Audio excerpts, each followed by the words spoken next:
Thank you for watching and liking my previous videos and subscribing to my channel.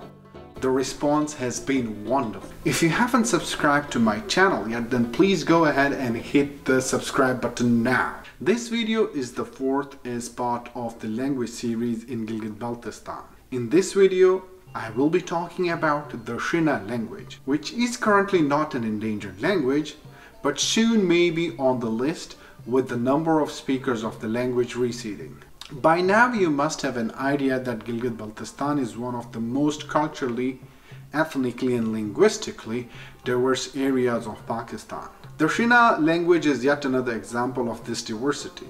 It is a major regional language in the area and has the status of de facto lingua franca to an extent in many major cities.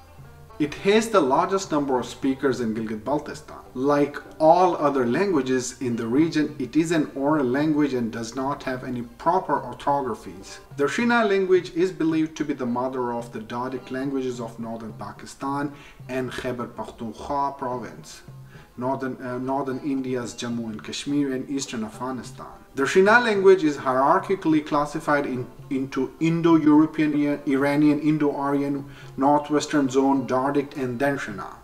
It is widely spoken in 5 districts of Gilgit-Baltistan, including Ghizar, Diamer, Chilas and Astor. It is also spoken by a substantial number of people in some parts of the Baltistan division, in the lower parts of Hunza Nagar districts and the district Kohistan of the Khyber Pakhtunkhwa province. Shina is also spoken in the Indian administrator areas including Gurez, Kargil and Ladakh. In Baltistan and Ladakh, Shina speakers are also known by the term Brokskat, and thus their language is termed as Brokskat. In India, the term Brokskat is also employed semi-officially to refer to a divergent variety of Shina spoken by both Shia and Sunni Muslims and Buddhists as well. The regional dialects of Shina are quite distinct, as well as the mountains can find residents to communicate, which has resulted into a diversity of dialects. The various dialects of Shina include Gilgiti, Bagroti, Bonji, Haramoshi, Hunza Nagar dialect, Punyali, Rondui, Astori, Gurezi, Darasi, Kharmangi, Satparo, Chilasi,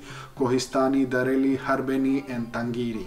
Tracing the origin of the Shina language is that in its correct historical perspective has always been a difficult and a debatable topic, since there are divergent views on the topic. According to many local researchers, the origin of Shina language dates back to thousands of years, which came to the region from the south. They also believe that archaeological evidence in the area makes it plausible that it might be an offshoot of Sanskrit. For an example, the rock carvings found all across Gilgit-Baltistan make it sufficiently inferable that Shina language has survived and developed over a period of spanning some 3,000 to 5,000 years. Shina was the first language in Gilgit-Baltistan to have a radio show from Radio Pakistan Rawalpindi in 1949, followed 30 years later by Radio Pakistan Gilgit in 1979. The first attempts to establish Shina as literary language as well as to develop a script to represent Shina sounds were made in the 1960s. It has been written in Shahrukhi or Nastalian script. Although Shina is used for poetry, most speakers of Shina would even today find easier to read and write poetry in Urdu than in their own native language. There is a high percentage of Urdu loan words and also some instances where Urdu syntax seems to have an influence the language. The syntax of a sentence in Shina is like the sentence structure of Hindi, Urdu or other major Indo-Aryan languages. It is primarily subject, object and verb. During the 1980s, Shina poetry also fought an ideological war against religious extremism by its secular and inclusive poetry. It also influenced other neighboring languages with its pluralistic poetry. Gilgit-Baltistan is one of the selected areas which embodies an amazing linguistic diversity, but the alarming thing is that all of its languages are endangered or dying.